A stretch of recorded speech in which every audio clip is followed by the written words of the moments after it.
గురుదేవదత్త దిగంబర శ్రీపాదవల్లభ దిగంబర. నా పేరు రామన్న దత్త. మాది కర్నూలు జిల్లా డోన్. నేను ఒక సంకల్పంతో ఈ దత్తాత్రేయ స్వామి యొక్క మందిరంలో గురుచరిత్ర పారాయణ మొదలుపెట్టడం జరిగినది. సంకల్పం ఏమిటంటే, శ్రీ నారా చంద్రబాబు నాయుడు గారు ముఖ్యమంత్రి కావాలని, తెలుగుదేశం పార్టీ అత్యధిక మెజార్టీ స్థానాలు సాధించి ఆయన ముఖ్యమంత్రి పీఠం అధిరోహించాలనే ఒక సంకల్పంతో ఏప్రిల్ 4వ తేదీన దత్తాత్రేయ స్వామి యొక్క గురుచరిత్ర పారాయణ మొదలుపెట్టడం జరిగినది. ఈ రోజుకి 51 రోజులైనది. ఈ రోజు అనగా మే 24వ తేదీకి 51 రోజులైనది. కాబట్టి ఇక ఫలితాలు జూన్ 4వ తేదీన రావాలి. కాబట్టి ఇప్పటికి 7 సప్తాహ పారాయణాలు అయిపోయినవి. కాబట్టి ఇంకొక రెండు సప్తాహ పారాయణం చేస్తే 9 సప్తాహాలు పూర్తి అయినట్లు తెలుస్తున్నది.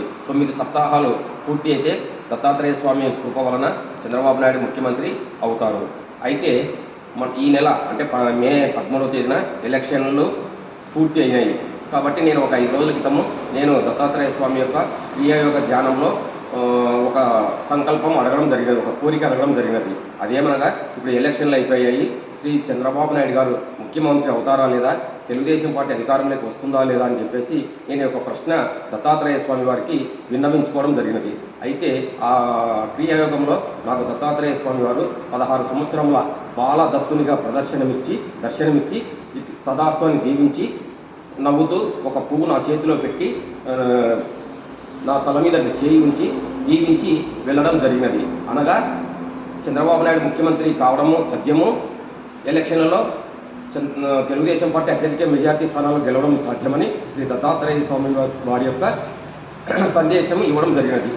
కాబట్టి ఈ యొక్క దత్తాత్రేయ స్వామి యొక్క పారాయణ వలన ఆయన చంద్రబాబు నాయుడు గారు ముఖ్యమంత్రి 100% అవుతారనే నమ్మకం ఉన్నది.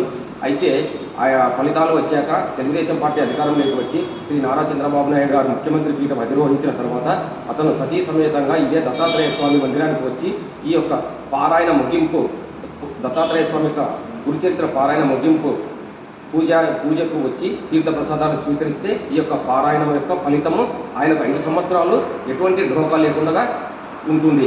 ఎందుకంటే పారాయణం తర్వాత ఆయన సతీ సమేతంగా హాజరు కావడం ఎంతో మంచిది. కాబట్టి నా మనవి ఏమిటంటే, శ్రీ చంద్రబాబు నాయుడు గారు ముఖ్యమంత్రి అయిన తర్వాత సతీ సమేతంగా వచ్చి ఈ యొక్క గురుచరిత్ర పారాయణ ముగింపు కార్యక్రమానికి అటెండ్ అయి తీర్థప్రసాదాలు స్వీకరించవలసిందిగా మనవి చేస్తున్నాము. జై గురుదేవదత్త దిగంబర శ్రీపాదవల్లభ దిగంబర.